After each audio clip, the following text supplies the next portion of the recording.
Kita niyo yung taal? Ayun. Yan. Yan yung taal na pumutok. Ang water ng Taal Lake. Ayan. Napakalinaw na siya. Compare nung pumutok yung vulkan. Kasi yung vulkan, ayun siya. Yun yung pumutok na vulkan. Yun yung part na yan. Ayan guys. Ayan ang vulkan na pumutok. Sa paligid ay sobrang daming gabok niyan dati. Pero ngayon okay na siya. Back to normal. Ayan.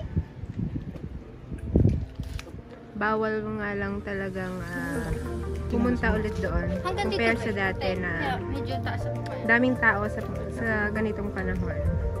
Not too deep. You see that, guys? Dito sa gilid, medyo nagkakaroon siya ng lumot-lumot. Pero over there, guys, it's okay. Malinis. What are you doing, ate?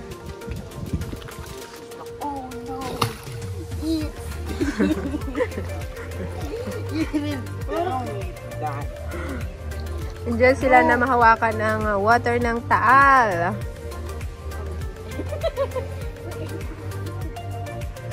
Masarap sa tubig.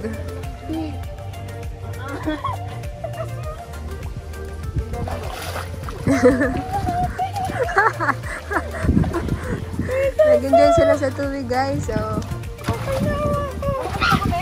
ha? Hindi. Hawak lang kayo dyan. Yay, I'm done. I touched the water. Thank you.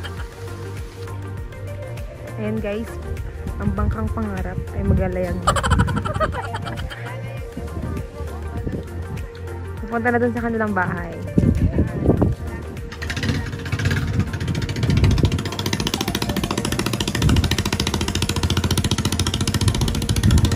Ayan. Ayan, nag-hi sila.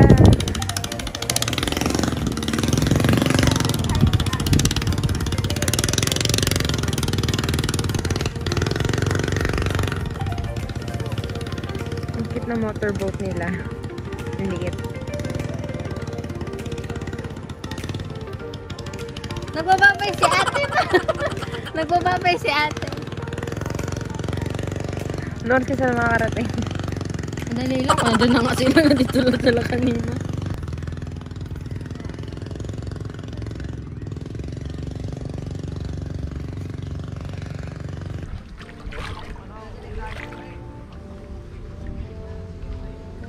Hello, guys!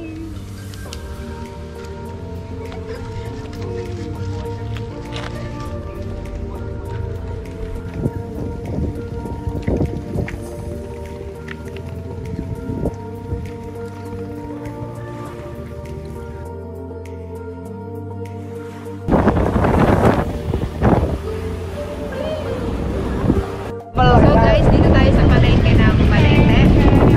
Ito yung mga sinakyan niya, buhay.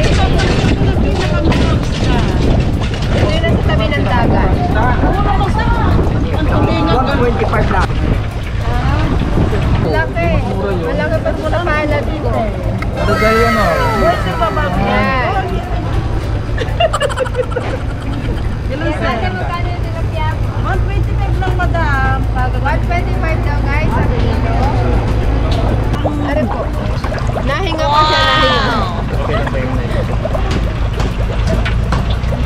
Kasi yung mga pula-ulo. Suko black lang. Yan guys, nililinis ni ate.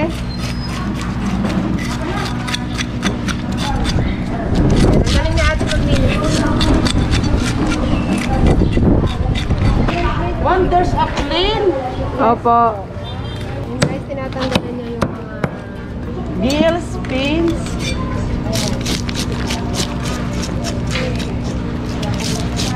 ang taba, ang laki. At dito na yung tubig niyo. Yung mga bata na tubig sa taro. Maghihinaw dahil.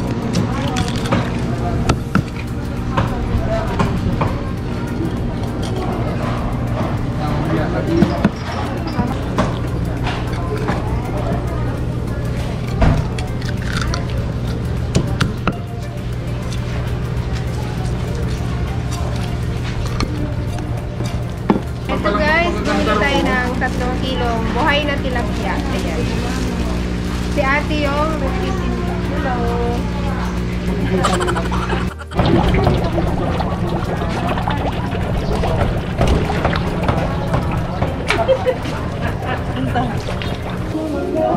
Ano pong lutuin natin ngayon?